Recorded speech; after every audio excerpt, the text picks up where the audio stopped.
1절에서 8절입니다. 이사야 56장 1절부터 8절 말씀까지.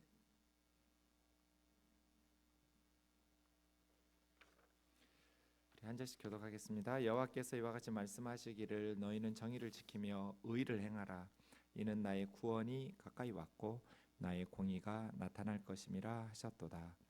안식일을 지켜 더럽히지 아니하며 그 손을 금하여 모든 악을 행하지 아니하여야 하나니 이와 같이 하는 사람, 이와 같이 굳게 잡은 사람은 복이 있느니라. 여호와께 연합한 이방인은 말하기를 여호와께서 나를 그 백성 중에서 반드시 갈라내시리라 하지 말며, 고자도 말하기를 나는 마른 나무라 하지 말라. 여호와께서 이와 같이 말씀하시기를 나의 안식일을 지키며 내가 기뻐하는 일을 선택하며 나의 언약을 굳게 잡는 고자들에게는 내가 내 집에서 내 성 안에서 아들이나 딸보다 나은 기념물과 이름을 그들에게 주며 영원한 이름을 주어 끊어지지 아니하게 할 것이며, 또 여호와와 연합하여 그를 섬기며 여호와의 이름을 사랑하며 그의 종이 되며 안식일을 지켜 더럽히지 아니하며 나의 언약을 굳게 지키는 이방인마다 내가 곧 그들을 나의 성산으로 인도하여 기도하는 내 집에서 그들을 기쁘게 할 것이며 그들의 번제와 희생을 나의 제단에서 기꺼이 받게 되리니 이는 내 집은 만민이 기도하는 집이라 일컬음이 될 것임이라. 이스라엘의 쫓겨난 자를 모으시는 주 여호와가 말하노니 내가 이미 모은 백성 외에 또 모아 그에게 속하게 하리라 하셨느니라. 아멘. 이사야 56장은 새로운 단락이 시작하는 부분입니다. 이사야서를 1, 2, 3 이사야로 이렇게 봅니다. 역사적 배경이 좀 다릅니다. 제1 이사야가 이사야 선지자가 살고 있었던 시대를 배경으로 합니다. 히스기야 왕 시대인데요. 그때 북이스라엘이 아수르에 의해서 멸망을 당했고 남쪽 유다도 아수르에 의해서 위협을 당하면서 굉장히 어려운 상황에 놓여 있을 때 이사야 선지자는 하나님의 말씀을 유다와 예루살렘 그리고 주변의 열방들, 나라들을 향해서 메시지를 선포하고 있었습니다. 또 이사야서에는 히스기야 시대의 역사적 상황들이 길게 자세히 또 기록되어 있기도 합니다. 제2 이사야는 40장에서 55장까지인데요. 이미 나라가 망했습니다. 그러니까 이사야가 죽은 후예요. 이사야가 죽은 후 이미 예루살렘과 유다가 멸망하고 바벨론 포로지에서 고통받고 있는 유다 백성들을 대상으로 합니다. 그들에게 이제 희망의 메시지가 전파됩니다. 너희의 노역이 형벌을 받을 그런 기간이 끝났다. 너희의 죄로 말미암아 하나님의 손에서 징계를 받았는데 이제 그 모든 형벌의 시간이 지나갔으니 다시 여러 나라에 흩어져 있던 이스라엘 백성들을 조상들의 땅으로 불러 모아서 하나님을 섬길 수 있도록 하겠다. 이게 제2 이사야입니다. 그리고 오늘 56장부터 이제 마지막 66장까지 제3 이사야인데 이때는 1차 포로기한 스룹바벨이 와서 성전 지었죠. 2차 포로기한 에스라가 데리고 와서 말씀 사역이 있었어요. 3차 포로기한 느헤미야가 데리고 와서 성벽을 지었어요. 이렇게 3차에 걸쳐서 돌아온, 이미 바벨론은 페르시아에 의해서 멸망했고 이스라엘 백성들이 예루살렘과 유다로 돌아왔던 그런 역사적 페르시아 시대를 배경으로 하고 있습니다. 이 시대 55장에서 56장까지 보면 하나님의 약속을 붙들고 왔는데 그 약속의 성취가 늦어지는 너무나 열악한 현실과 환경이에요. 바벨론을 떠나서 예루살렘으로 돌아왔는데 현실이 너무나 막막한 거예요. 그로 인한 갈등과 실망이 이 제3 이사야의 이면에 놓여 있습니다. 그러니 이제 각각 자기 스스로 살아가려고 하다 보니 공의는 무너지고 체념과 실망이 지배하는 그런 분위기를 만들어냅니다. 이사야의 메시지는 하나님께서 반드시 임하실 것이고 약속하신 것을 반드시 실행하실 것이고 온 세상을 뒤흔드시면서 하나님께서 다시 임재하셔서 하나님의 일들을 이루실 것이다 라고 이야기하고 있습니다. 오늘 56장 이제 제3 이사야가 시작되면서 1절에서 8절까지는 하나님의 백성이 뭐냐, 하나님의 백성에 대한 정의를 내리고 있습니다. 도대체 하나님의 사람, 하나님의 백성이라는 것이 무엇을 의미하는, 어떤 사람이 하나님의 백성인가? 미리 말씀드리면 하나님의 백성은 핏줄이 아니에요. 혈통적으로 아브라함의 후손이 하나님의 백성이 아니고 하나님의 통치를 받아서 왕 대신 하나님을 섬기는 백성. 그래서 하나님의 백성은 혈연 공동체인 핏줄이 아니라 신앙 공동체다. 하나님의 말씀을 선택하고 하나님을 사랑하고 하나님을 믿고 따르는 신앙 공동체가 하나님의 백성의 정의지, 어떤 혈통이나 선민 사상 이런 것들에 의해서 하나님의 백성이라고 정의를 내릴 수 없다가 오늘 본문의 요지입니다. 1절에 보시면 여호와께서 이와 같이 말씀하시기를 너희는 정의를 지키며 의를 행하라. 정의는 미슈파트입니다. 미슈파트는 공의로운 재판입니다. 올바른 재판. 지킨다라는 것은 높은 망루에서 원수들이 공격하지 않도록 망보는 것이거든요. 그러니까 이 올바른 재판을 허물어뜨리지 않기 위해서 지켜내기가 참 어렵죠. 어느 나라나 권력을 가진 사람들이 공의로운 재판에 압력을 가해서 나하고 상관없는 다른 사람의 재판이라면 정직하게 해야지, 양심껏 재판해야지, 그래야 나라가 바로 서지, 하지만 정작 자신에게 어떤 사건이 연루되면 할 수 있는 힘들, 압력들을 가해서 좀 봐달라고 이렇게 하는 게 맞죠. 그리스도인들이 좀 오해하는 부분이 있는데요. 이 정의와 공의를 지키는 것하고 용서와 사랑을 베푸는 것하고 혼동해요. 우리 그리스도인들은 원수까지 사랑하라고 했죠. 그래서 용서와 사랑의 종교라고 말해요. 그런데 우리가 용서하고 사랑하는 것은 원수인 사람이지 그 원수의 죄가 아니에요. 죄는 사랑해야 돼요, 미워해야 돼요? 미워해야죠. 죄인은 사랑해야죠. 그래서 죄가 범람하지 못하도록 정의와 공의를 지키라, 이런 말씀들을 가지고 구약의 하나님은 심판의 하나님, 무서운 하나님, 신약의 하나님은 용서와 사랑의 하나님. 하나님이 구약하고 신약하고 바뀔 리가 있어요? 구약의 하나님도 공의의 하나님이시면서 사랑의 하나님이시고, 예수님께서 말씀하신 원수를 사랑하라, 이웃을 내 몸처럼 사랑하라, 다 구약의 말씀이에요. 신약의 하나님도 정의와 사랑의 하나님이시죠. 구약의 하나님과 신약의 하나님은 다르다, 이건 이단이에요. 초대교회에 그런 이단들, 그런 주장들이 있었어요. 다 이단으로 정죄받았어요. 우리 하나님은 어제나 오늘이나 내일이나 영원토록 동일하신 분이시죠. 하나님께서 우리에게 요구하시는 것, 자, 바벨론 포로지에서 돌아왔어요. 구원받았어요. 그 구원을 위해서 이사야서는 고난받는 여호와의 종의 노래들이 있었어요. 특히 52장에서 53장까지 네 번째 노래, 우리 죄인들을 위해서 의로운 종이 대신 고난을 받으심으로 하나님의 구원이 임했어요. 우리가 어떻게 하나님의 백성이 되느냐, 우리가 어떻게 하나님의 구원을 받느냐를 물을 때는 로마서와 갈라디아서를 읽어야 돼요. 어떻게 구원받는가? 로마서 읽으면 돼요. 그런데 구원받은 사람이 어떻게 살아야 되는가? 그때는 야고보서를 읽어야 돼요. 로마서와 갈라디아서는 로마서의 축소판 같아요. 야고보서는 서로 충돌하는 성경이 아니에요. 야고보서가 공격하는 것은 믿음이 아니에요. 행함 없는 믿음이에요. 그건 가짜 믿음이에요. 구원받지 못하는 거짓 믿음을 야고보 사도가 책망하는 것이지, 믿음이 아니라 행함으로 구원받는다는 게 아니에요. 믿음으로 구원받았으면 당연히 이제 행함 있는 믿음으로 살아야 된다는 거죠. 어떻게 구원받을까? 로마서 읽으세요. 갈라디아서 읽으시고요. 그럼 구원받은 우리가 어떻게 살아야 될까? 야고보서 읽으세요. 둘 다 필요하죠.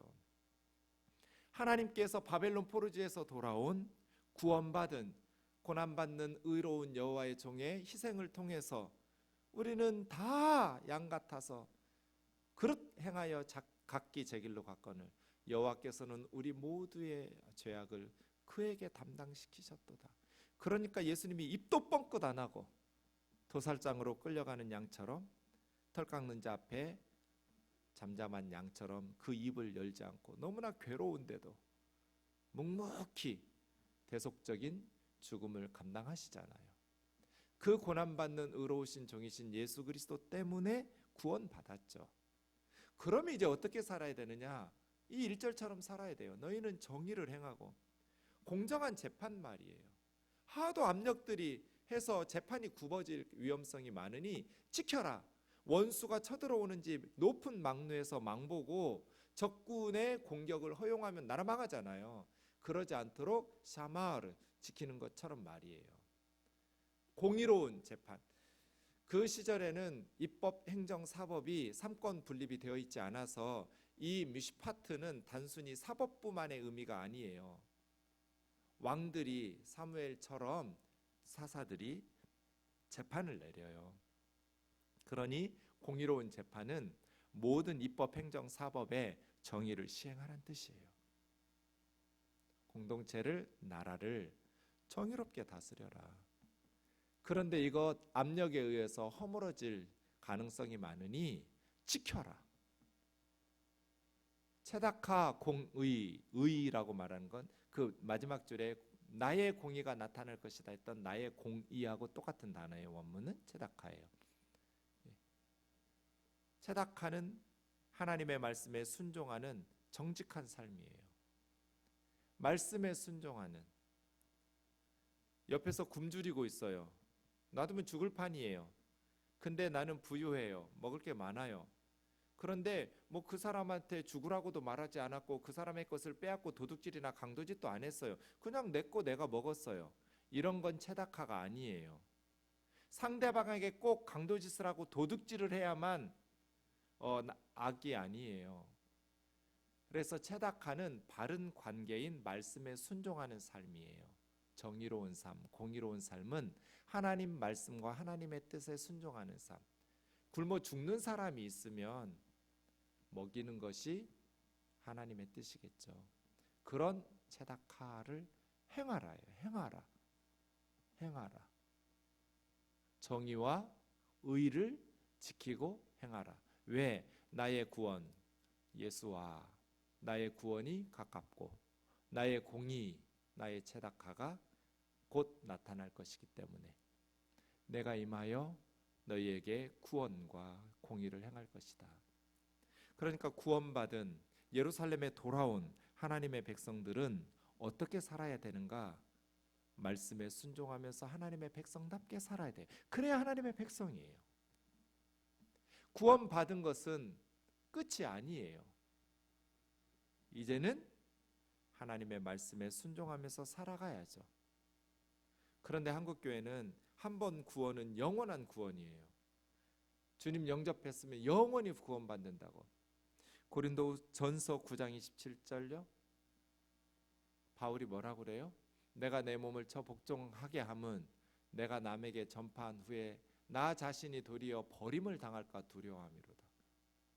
바울은 한 번 구원은 영원한 구원이라고 말하지 않았어요. 내가 다른 사람에게 복음을 전파해서 다른 사람은 천국에 가는데 나 자신이 하나님 앞에 버림을 당해서 멸망받을까 봐 두려워한다. 그래서 고린도전서 15장 31절에 바울은 나는 날마다 죽노라 그러잖아요. 나 자신을 쳐서 복종시키고 하나님의 역사들이 막 일어나니까 병자가 고쳐지고 귀신이 나가고 이러니까 교만해지기가 쉽잖아요. 바울 같은 사람은. 그래서 내가 남에게 복음을 전파하고 내 자신이 버림당할까 봐 나는 두려워한다고. 날마다 나 자신을 쳐서 복종시키고 난 날마다 죽노라 하고 고백하잖아요. 구원 받았어요. 그럼 이제 어떻게 해야 돼요? 정의와 의를 행해야죠. 정의롭게 살면 구원받는다가 아니에요. 고난받는 의로운 종 때문에 구원받는 거죠. 착하게 살아야 구원받는다가 아니고 예수 그리스도의 대속적인 죽음과 부활의 복음을 믿음으로 구원받아요. 선물로 받았어요.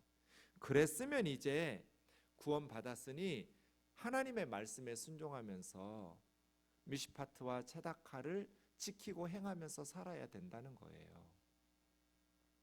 그렇지 않으면 우리는 예수님의 복음을 싸구려로 만들어요. 그렇죠? 우리의 구원이 싸구려가 되면 안 되잖아요. 이건 어떤 사람도 살 수 없을 만큼 너무나 값비싼 것이어서 하나님께서 공짜로 주셔야만 사람들이 얻을 수 있기 때문에 하나님께서 값없이 그냥 은혜로 베풀어 선물처럼 주신 것이지, 이 십자가의 복음이, 부활의 예수 그리스도의 복음이 그렇게 가치 없이 하찮아서 은혜로 값없이 주신 건 아니잖아요. 그럼 성도들은 당연히 이 복음에 합당하게 행해야죠. 제3 이사야서가 우리에게 이야기하는 건 그게 진짜 하나님의 백성이라는 거예요. 진짜 하나님의 백성은 한번 구원받고 영원히 구원받을 거니까 자기 마음대로 사는 것이 아니라 바울처럼 내가 버림받을 수 있다고 생각하는 거잖아요. 그렇게 하나님 앞에 두렵고 떨림으로 너희 구원을 이루어라. 마지막 순간까지 처음에는 잘 달렸는데 많은 목회자들이 정말 잘 달렸어요. 제가 봐도 너무너무 존경스러울 만큼 일사각오로 주님을 섬기고 교회를 섬겼어요. 그런데 교회가 성장하고 돈이 많아지고 그러다 보니 본인들은 안 변했다고 하는데 변했어요. 초심을 잃었어요. 그러면 고린도전서 9장 27절의 말씀의 경고를 정말 심각하게 생각해 보셔야 돼요. 돈이 좋지 않은 사람 어디 있어요? 성적인 유혹을 받지 않는 사람이 어디 있어요? 목사들은 늘 그런 물질적인 그리고 성적인 유혹에 노출되어 있어서 그런 사역을 하는 사람이잖아요. 하나님 말씀 전하니까 멋있어 보이고 존경스러워 보이고 좋아 보이고 속도 모르고 그렇잖아요. 그러니 또 사탄은 얼마나 발악을 하겠어요. 제가 무너지면 생동교회는 흔들릴 거잖아요. 제가 사탄이라도 목사들을 공격하죠. 성도님들보다. 목사 무너뜨리면 교회가 흔들리니까 그러지 않겠어요? 발악을 하겠죠. 그래서 바울처럼 하나님의 말씀으로 예수 그리스도의 복음으로 구원받았으면 이제 그 은혜를 지켜야죠. 지켜라. 그리고 정의를 행해라.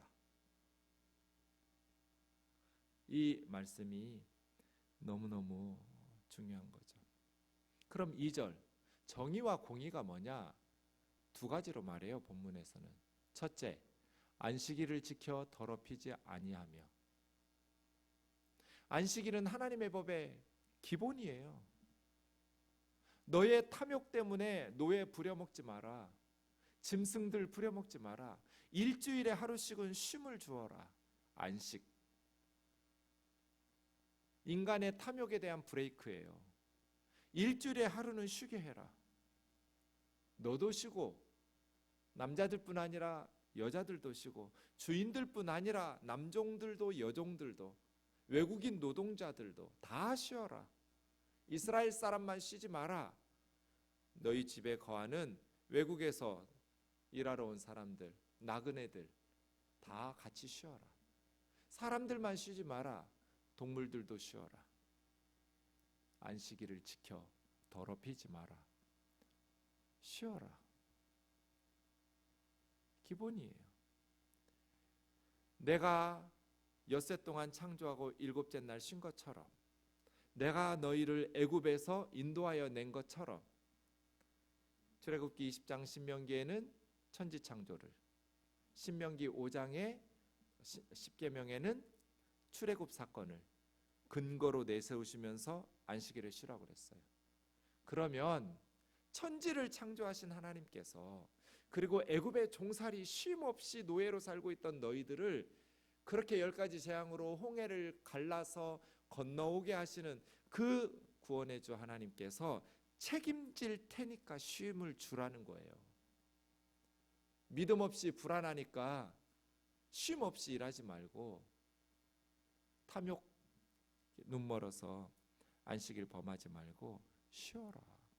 내가 책임질 테니까 쉬어라. 이게 정의로운 거예요. 이게 바른 관계예요. 하나님의 말씀을 순종하는.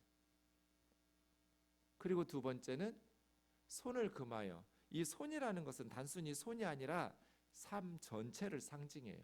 성경에 그런 구절들이 많아요. 손만 뭐 이런 게 아니죠. 입술도, 언어 생활, 발도, 모든 삶 전체를 금하여 모든 악을 행하지 아니하여야 하나니. 이게 정의와 공의. 안식일을 지키는 것, 삶을 절제해서 금하여서 악은 행하지 않는 것, 그게 정의다. 우리가 예수님의 은혜로 구원받았어요. 그럼 이제 어떻게 해야 돼요? 내 욕심 때문에 남을 착취하면 안 돼요. 쉼을 줘야 돼요. 그리고 우리의 삶을 금해서 모든 악을 행하지 않아야 돼요. 그게 정의로운 것. 이와 같이 하는 사람, 이와 같이 하는 것을 굳게 잡는 사람은 복이 있다. 누가 정말 행복한 사람인가? 그런데 이와 같이 하는 사람, 이와 같이 굳게 잡는 사람은 복이 있다라는 이 구절이 사실은 우리 한글 성경은 2절 뒤에 붙어가지고 안식일을 지켜 더럽히지 아니하고 손을 금하여 모든 악을 행하지 않은 사람인 것처럼 해석이 되어 있는데, 대부분 성경학자들은 1절 뒤에 붙어야 돼요. 이게 거기 있거든요. 그래서 정의와 공의를 행하는 사람의 복이 있다예요. 그런데 그 정의와 공의를 행하는 사람은 어떤 사람인가? 안식일을 지켜 더럽히지 아니하고 손을 금하여 모든 악을 행하지 않는 것, 이렇게 되어 있어요. 뭐 어떻게 해도 상관없어요. 네. 그런데 이게 이제 하나님의 백성의 삶인데요. 3절에 보면 놀라운 이야기를 해요. 두 가지를 말해요. 하나는 이방인. 탈무드에 보면, 그리고 여러 랍비 문헌에 보면 하나님께서 이방인들을 왜 창조하셨을까 물어요, 유대인들이. 그리고 답하기를 탈무드에서 지옥의 땔감으로 쓰려고.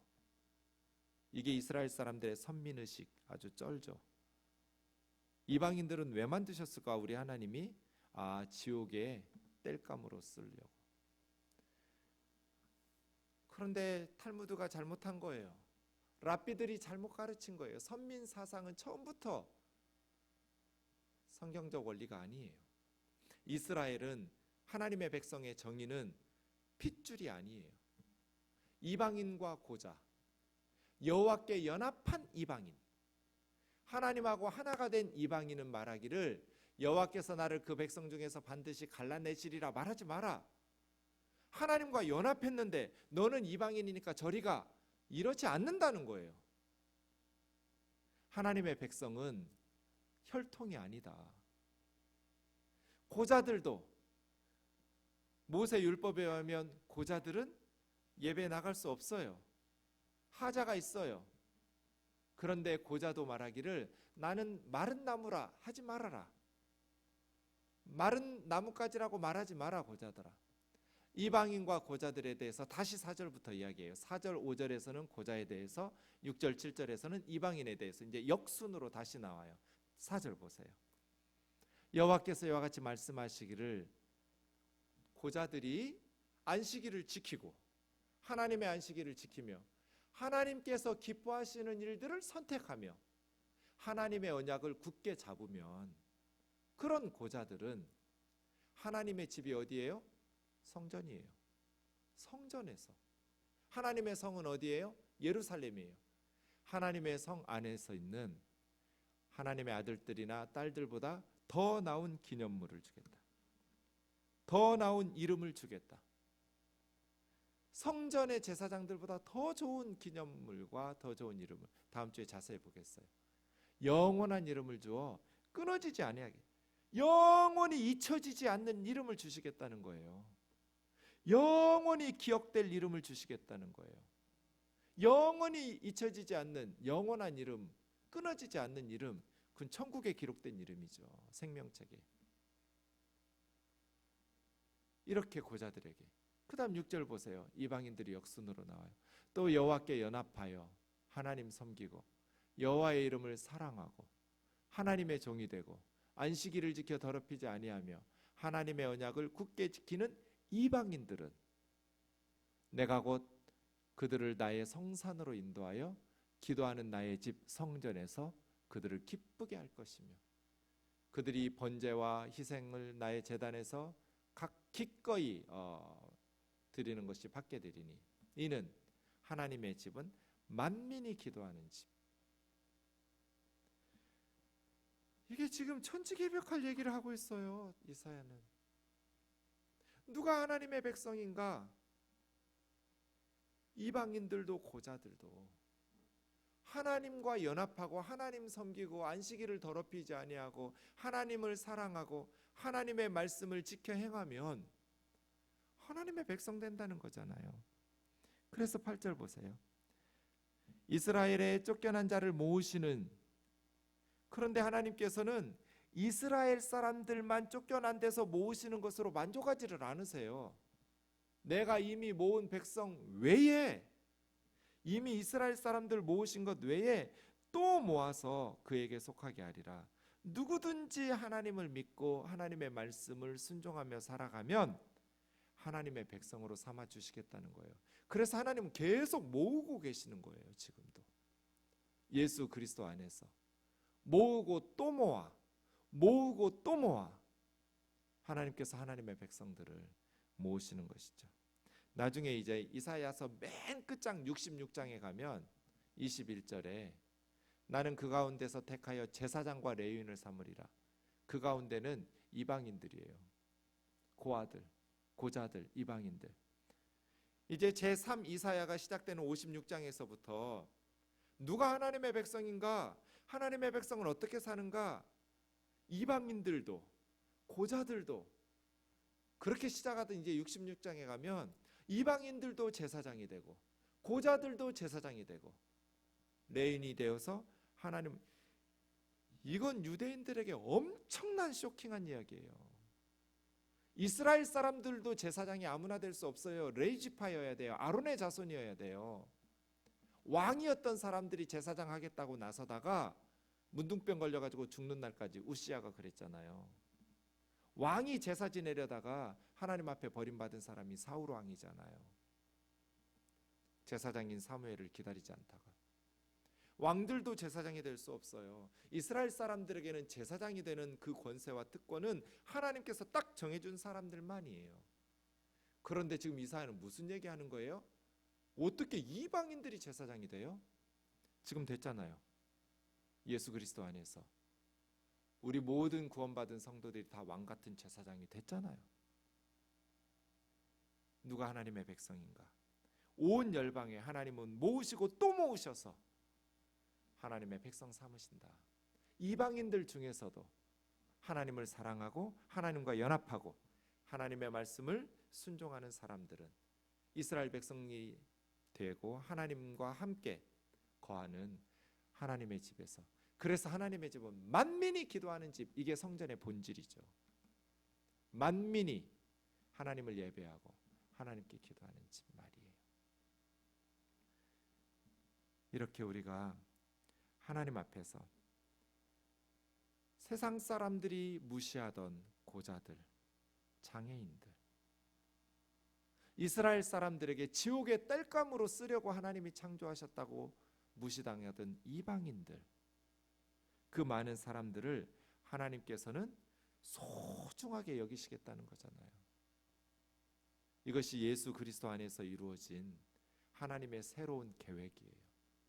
예수 그리스도 안에서 세상을 바라보시는 하나님의 놀라우신 계획. 그 하나님의 뜻들을 이루어가면서 우리가 하나님께서 우리에게 주신 귀한 말씀을 열심히 배우고 그 말씀에 순종하면서 살아가는 저와 여러분 되기를 주의 이름으로 축원합니다. 우리 찬양하고 기도하겠습니다.